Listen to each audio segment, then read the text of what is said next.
Et comme promis, on attaque cette semaine avec un festival en RDC à Kinshasa. Oui, voilà. Je suis déjà dans le mood. Déjà, exactement. Tu es dans l'ambiance. Oui. Dans l'ambiance de ce nouveau festival qui effectivement promet d'ambiancer, Oui. cette fois-ci, on va dire, tout Kinshasa pendant ces grandes vacances. Ça s'appelle le Festigola. Ça aura lieu du 3 au 4 août 2024.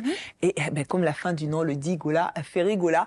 Et donc, derrière cet événement, paraît-il qu'il a eu une vision, celle d'un événement en fait qui mettrait vraiment en exergue toute la richesse de la rumba, qui est quand même donc patrimoine immatériel culturel de l'UNESCO. Et il voulait absolument qu'il y ait une belle fête autour de ça, mais surtout se servir aussi de la rumba pour attirer des talents internationaux sur le sol donc de la RDC, afin de créer des ponts et peut-être de très très belles collaborations. Bien évidemment, il va lui-même, n'est-ce pas, performer dans son propre événement les 3 et les 4 août. Et pour se mettre dans l'ambiance, je propose de regarder un extrait d'un de ses derniers titres.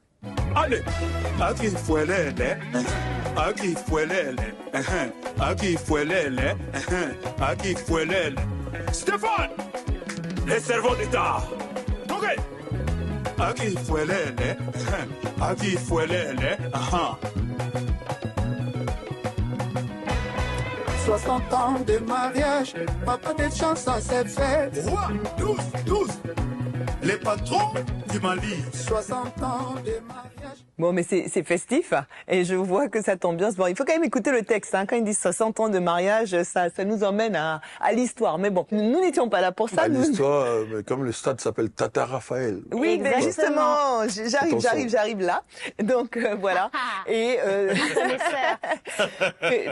Ferigola, donc qui ne sera pas seul dans la programmation. Il y aura donc une trentaine d'artistes autour de Ferigola, donc de la RDC, du Sénégal, de la Côte d'Ivoire, de la Caraïbe, des États-Unis, de la France. Par exemple, on vient de voir donc Werason qui sera là avec le Wenge Musica. On va retrouver la chanteuse sud-africaine Nomsebo qui chantait exactement, bravo.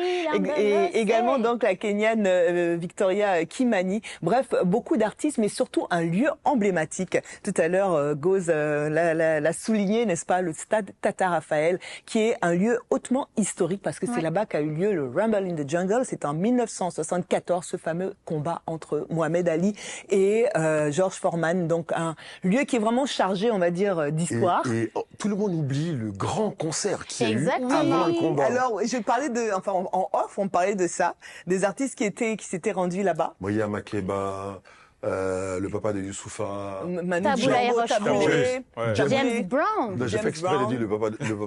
Je sais qu'il s'appelle Taboulé. Mais c'est bien, tu vois, c'est la classe.